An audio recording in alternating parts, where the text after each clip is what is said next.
I really don't know. Don't remember. 57, huh? 57, 57. Let me think. 57, we do 57, 60. Oh, that time we do Western. Yeah, we work in the Western. I come in 1940, 48, and then November 4, something like that. Yeah, November 4. Then me and you we go to Texas. Then we come into Peoria 1 week before Thanksgiving. We have the Western. Jeanne, they have the Western. The two Wong family have the Western. And one, yeah. Moy, yeah. I mean, they 5, huh? 5. And the 2 laundry. You know, laundry, wash clothes. Yeah. That kind of laundry.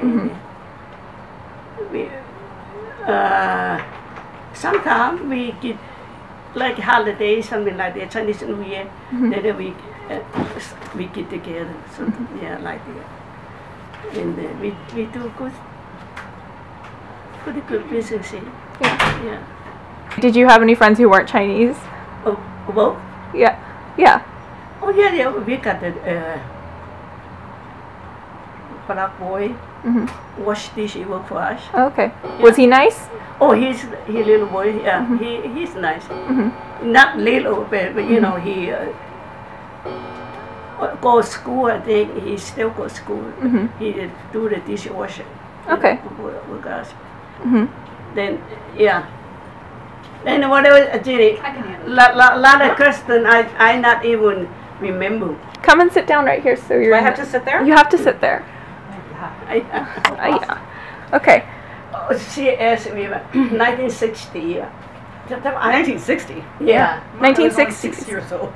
Well, the whole decade. Oh, the 60s. Yeah, the 60s. Oh, so you're not into the 70s. Well, we can go up to mid 70s. I mean, oh, okay. So let's see. 60s. Yeah. So that was when Benny and Sue were in high school. High school, huh? Right. Yes, that's why I don't remember that. Really don't. So it's they were in high high school. yeah. I was in grade school until. Well, I was in grade school until 68. In 68, I went to high school.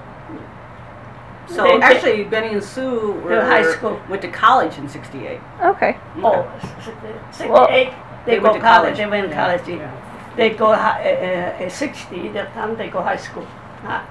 Well, 68, 64 to 68, they would go to high school. Lonnie was born in 64. 64? Yeah. I know they won't remember. That's okay. I asked who basically what life was like in Peoria, as you know, one of the 5 Chinese families in town, and just what that was like. So I guess if you can speak about it, just growing up as one of the handful of Chinese kids in town. What was that like? We really don't feel like it. The white people discrimination for us. No, I don't feel that. Not really, but I mean, No. as a kid, you know. I don't know what's in the school. Well, no, in school everybody was very friendly, and we had our friends, and you know, life was normal. We had a lot of friends. And growing up in Peoria without any other Asians being there, it was normal because that's what we always knew. But I remember, but you know, walking home from school, you know, there would always be the occasion where, you know, a carload of high school kids, usually boys, would, you know, drive by and they would do the Ching Chong Chinaman kind of a thing. They said that? Yeah, yell out the window at you like that. Oh, really? So, I mean, I can't say that I can even remember how I reacted. Usually I just kind of, you know, ignored them. You know, I mean, I couldn't really do anything more than that. So, I do remember one time one of my best friends in grade school, this was probably when I was like around in 3rd or 4th grade, Hu and Gong Gong always instilled in us that, you know, we were Chinese, and they wanted us not to forget that. And so, you know, it was, we always needed to be cognizant and not lose that. So I do remember in grade school when one of my friends, you know, came up to me, and apparently she had had this conversation with some of her other friends, and they were saying how, you know, I was different. And I remember my friend said to me, so apparently she defended me, and she says, she's not any different from anybody else. And she came up and told me that, and then I remember, you know, huh? Gail? No, it wasn't Gail. It wasn't Gail? This was when I was only in like 3rd or 4th grade. Oh. So Gail and I weren't friends yet. But I remember very clearly thinking, as she's coming up to me and saying, you know, you're not different. I know you're not different. And I remember kind of speaking to myself in my head. I'm going, but I really am different, because Hu and Gong Gong always told me I shouldn't forget that. And so, you know, I was cognizant of it. But you know, really, growing up in school, we didn't really face any kind of discrimination in school, because these are kids we knew from, you know, from the beginning, and so they treated us very well. So Okay. that was fine. That's School good. was okay. So it wasn't like outright racist remarks about like that, or coming up. Not within our school. Yeah. You know, realizing that there's only 5 Chinese families, and I don't even know if that's the right number. It was. She counted. She counted. Yeah. So you never felt like there were challenges, or it was difficult living in a predominantly white community, or that sort of thing, like. Oh well. Oh, you had asked me whether, you know, I don't know what you asked me, but my thought was that, you know, we didn't face discrimination in our schools because they knew us. Mm-hmm. The cars that would drive by and taunt us would always be kids from other schools who didn't have any Chinese in their schools, and so they were the ones who would be most likely to be discriminating. Mm-hmm. But people who we grew up with, people who we went to school with, you know, they always treated us very well with no problems. I do remember one time we went out to dinner, and we went to might have been like a Howard Johnson's. Oh, Johnson, yeah. Yeah. We've been And I do remember Gong Gong's, you know, the wait service, like they weren't bringing our food, and other tables were getting served first. And so I remember Gong Gong said, "This is discrimination," and all of us, not liking confrontation at all said, "Oh no, it's not. No, it's okay." But he was really angry because he felt that he was being discriminated against. We were the only Chinese in there. We were the only minority in there. You know, there were no other minorities in there. No blacks, no Spanish, nobody else. So, but you know, overall, you know, in the '60s, I was a kid. Yeah. So I mean, you know, whether or not we were discriminated, I may not have even noticed, other than those other incidences. But you know, if Mom doesn't feel like she was, then we probably did okay. This is a question more directed towards you, because I know that you were growing up during this time, and like then you went to high school later on when it was really kind of ramping up. But do you remember how like the Black Panthers were like coming around, and this was like civil rights era and all that sort of thing, and that kind of gave rise to like Yellow Power movement? Yeah. So can you tell me like what you thought of that, like when you were a kid? You know, when minorities were trying to find their voice. When? Well, I mean that's what I would say is that when I was in high school, there was a lot of stuff going on, and it was mostly the black movement. And so, you know, I witnessed that in our high school, where we actually had riots. It occurred, I think, maybe twice. It was very brief, and you know, the school did as much as they could do to squelch it right away. And so, you know, I saw that, but at that point in time, you know, I was the only, in my high school, me and one other boy were the only Asians in the school. So we weren't compelled to start a movement for Yellow Power. We didn't necessarily relate to the black movement, though, I would say, because, you know, I mean, there were so few black kids, too, but in high school there were a lot more than, in grade school there was 2 girls. There was 2 girls and me, and that was it, as far as minorities go. So, you know, I was friends with them. They were, you know, in fact, we were very good friends. But we were not, you know, like I said, in grade school, everybody treated everybody well. So we didn't have that sense of disempowerment or being not in power. In high school, because there were more blacks, you know, they did have a movement, but it was really minimal. I mean, it was like one week, and then everything quieted it down. So that was it. But you know, like in the colleges, at the college level, you know, we were reading about more struggles happening, more events going on. So it was more active.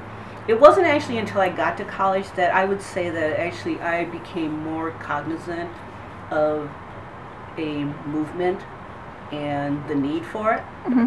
What year did you go to college? Just 72. Okay. Okay. That counts. So it wasn't until 72 where I started personally, on a personal level, started even thinking about it.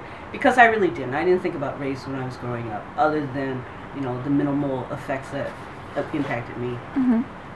So it was in college when I actually joined, I think it was called AAA, Asian American Alliance. And at that time, you know, ethnic jokes were rampant. And nobody, you know, there was no PC, so people didn't hesitate to tell off-colored ethnic jokes. But people weren't also as offended by them. So my roommate was Polish, right? And so I was Chinese. So being kind of innocent, not realizing that, you know, there was real discrimination going on in the world, she and I had a little name tag on our door. And instead of our names, we wrote Polak and Chink. Oh. Okay. And I didn't, you know, being naive, I didn't really understand the true negativeness of that term, how derogatory it was. And so, you know, QQ, at that year, you know, when I was a freshman, he was going to grad school at the same school. Yeah. So he came over to my dorm, you know, to visit me. And he saw that sign on the door. And he gave me a look like he was really disappointed in me. And that moved me terribly because I was going, what did I do wrong? You know, I didn't understand. Yeah. And so he just said, you know, you don't want that. And so then I was going, oh, okay, that was the mistake. So then all of a sudden I'm realizing, oh, I really need to pay attention to this a little bit more because, you know, although my roommate and I and my friends who were in the dorm, you know, they didn't consider it a derogatory term because they knew me and they weren't using it as a derogatory term. But in the overall general sense, it was. And so I became cognizant then. Mm-hmm. So it was when I was in college that I became aware, and that's when I joined AAA. And AAA was filled with these really, really radical people. They weren't really radical, but they were very strong people. And that was my first, that's when I first came across really strong Asian women. And so they were all, there were a couple of them who were really trying to nurture me, and they wanted me to kind of really become active in the movement. So, I mean, I did minimal stuff, but what I did do, I think that was my sophomore year, what I did do was, in Peoria, you know, the high schools, at that time they all had nicknames, or, you know, mascots, right?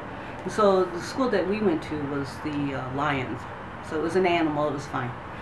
But across the river in Pekin, and the reason why Pekin was named Pekin was because it was on the same horizontal line, whatever those are called, latitude, longitude, whatever, as Peking, China, Mm-hmm. which was Beijing before. It was called Peking at that time.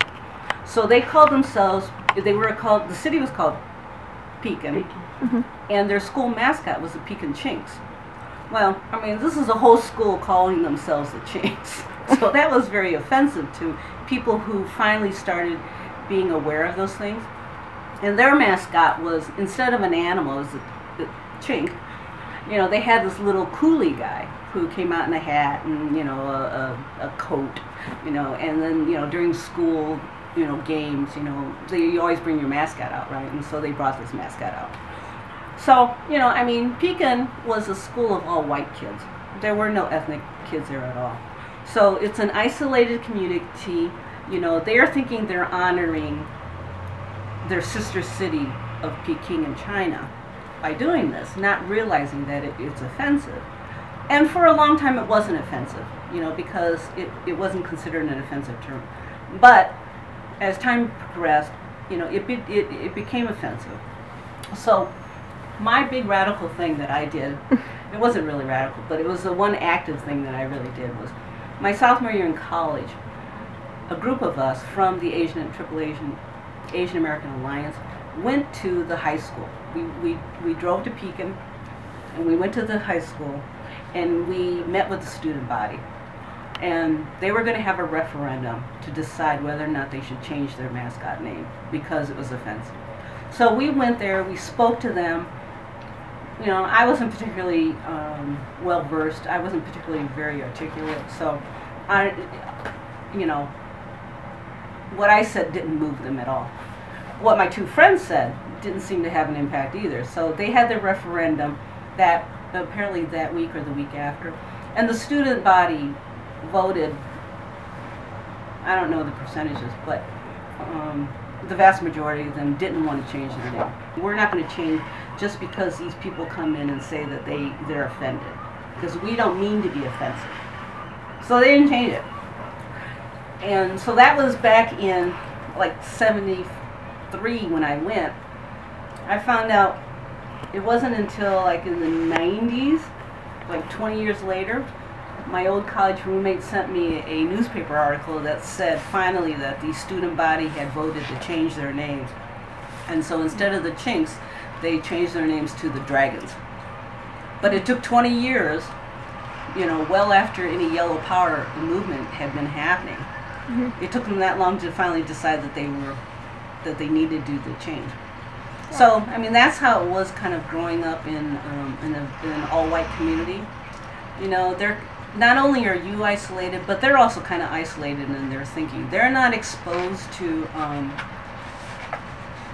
political correctness. They're not exposed to, you know, differences because they don't, you know, they just don't have that opportunity. And so they don't realize that necessarily that they are being offensive. Okay. Because there's nobody telling them that they are. So was there a point when you felt like you, or did you ever feel like saying, oh, I am an Asian American, or were you just, I am an American-born Chinese? Like, what was your identification? Because nowadays there's this distinction, like, people say, oh, I'm Asian American, or I'm Asian, but when pressed, they'll say, oh, this is the country of origin for my parents or my grandparents or whatever. So I'm curious about the generational thing. I would say, you know, in our generation, because, you know, our parents went through war with Japan, we were very cognizant of that, and so we grew up knowing that we were Chinese American. We didn't consider ourselves Asian Americans because we were different from the Japanese. So, you know, that notion of an Asian American came later. But for me, I was always a Chinese American. And then later on, meeting people, becoming friends with them, that I sort of started thinking in terms of Asians. Mm-hmm. But prior to that, and before I actually had other Asian friends other than Chinese people, then, you know, it was always Chinese American only. I would say Asian American evolved much, much, much later. Okay. Was that when you joined, like, the AAA, or? The Asian American Club? Yeah. Well, I'll tell you in that, they were mostly Chinese. I mean, we had a handful of Japanese, and so, you know, I certainly became aware of the notion of Asian Americans, but I still identified myself as a Chinese American first. Okay. Let's see. So, like, during that, and maybe even later, do you think that there was a lot of tension between Japanese Americans, maybe even Korean Americans and Chinese Americans, based on, like you said, like, how they were raised by their parents? You know, I would have to say that on a very personal level, I never saw any kinds of tensions between the different ethnic groups. certainly, I understand that there might be tensions, but I didn't know that many other Asian groups. I mean, I never had any Korean American friends. Really, Japanese are the only ones who I knew. And then certainly during that time, that was when the Vietnamese started coming into the United States. But I didn't know any Vietnamese until I got into. Heck, I would say I didn't actually even know. Well, we knew Cindy, but she wasn't Vietnamese. Cindy and her mother, they were Thai. Taiwan. They were Thai. Thailand. Thailand. Yeah. Taiwan. Cindy? Taiwan. Yeah, they come in Taiwan. I thought she was from Thailand. No, not Thailand. And no. So then I really didn't No. know anybody. Okay, before then I rent. We rented, yeah. Rent out the apartment to the Vietnamese people living there. Mm. That's why I Boat people. They Yeah. came over on the boats, yeah. Oh, okay. Yeah. Peoria had a few, but when we were there, and when they started bringing in all these refugees from Vietnam, that wasn't until the Vietnam War didn't end until the mid-70s. Yeah. So we were pretty much moving out of Peoria. So the Peoria got quite a few Vietnamese refugees, but it wasn't. I was already going off to college. After college, I went to work in Chicago, so I didn't really run across that many. Mom might have known a few because she stayed in Peoria a little bit longer, but I would say I didn't have that many friends other than Chinese or Japanese. So no. Okay. Let's see. How did you feel about the movie Flower Drum Song? I love Flower Drum Song. When I grew up, I loved it because you watched it. We watched it, and it was filled with music, and it was just like Bruce Lee. That was our only exposure to Chinese people on TV, when we got to see that movie on TV, and so we liked it. Mm-hmm. When I became an adult and I watched it, later, it was like, oh God, this is really offensive. So I mean, it's a matter of as you get older, as you become more aware of things. We live in Peoria, not much Chinese people, but we never have the movie talk about Chinese. They all saying they come up Bruce Lee, they talk about we go watch. Mm-hmm. So exciting, something Chinese. That's why we miss all the Chinese movie. We don't have the Chinese movie in town. Like that. Flower Drum Song, it's not a movie that we could necessarily relate to in any way. But Bruce Lee, we couldn't relate to the fact Kung Fu either. But they he was say the only, person on film who was a positive character, who was a positive Chinese person.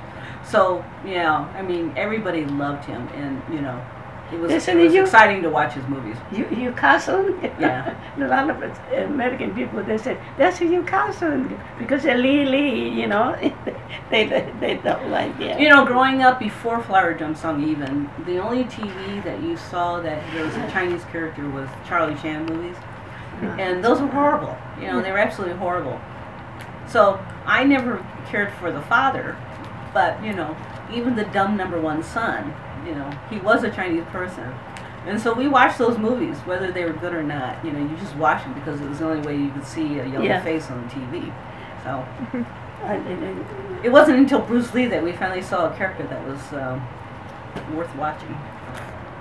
So you guys enjoyed Flower Drum Song, and well, yeah. Yeah. We didn't know any better. Mm-hmm. So do you think that at the time it was... It has really nice songs in it. Chopsy! No, Love Look Away. Isn't that a beautiful song? Yeah, it's that's so nice. Sad. It's so sad. Huh?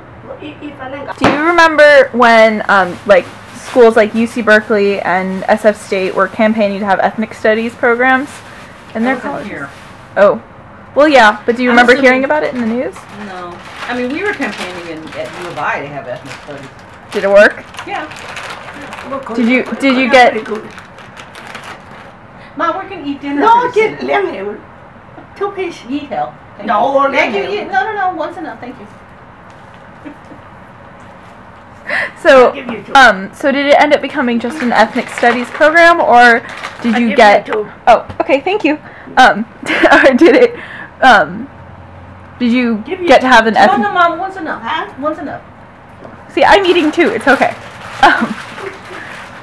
But did you get an ethnic studies major, or did you get the department? Like, tell me the specifics of campaigning for that. No, I didn't campaign. But I do know that it was during the 70s, and it probably was when I was in school, that because there was no, I would say there was no Asian American studies or program yet, and I'm pretty sure that it was in increments where they might have a class on Asian American studies class, and it was much later that they might have had a real program. So the Vietnam War was still going on when you were in college. Did you participate in any of the anti-war movement? No, I didn't. Okay. Do you remember people treating you differently, or Mistaking us for Vietnamese? yeah, like what was that? What was it like just kind of being a Chinese American during the Vietnam War, and what were kind of your views on that?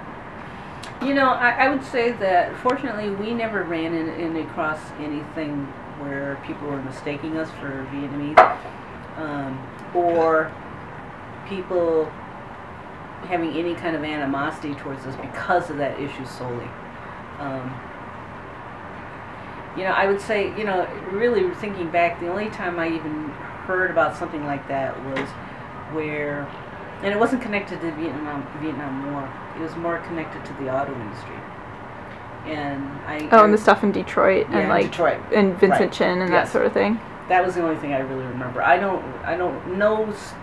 Nothing comes to mind that it was based on the Vietnam War where that kind of activity happened. On a very personal level, being marginalized. Growing up, I have felt marginalized, but I don't know if that was because of my race or my gender. So, it's a tough question to answer because, I don't know the basis for it. So, that has occurred. Should I get that? Oh, never mind. So I don't know. I would say that, it took me until I become an adult where I no longer had that sense of being marginalized because I'm a much stronger person than I was at that time. So, I don't know. Okay.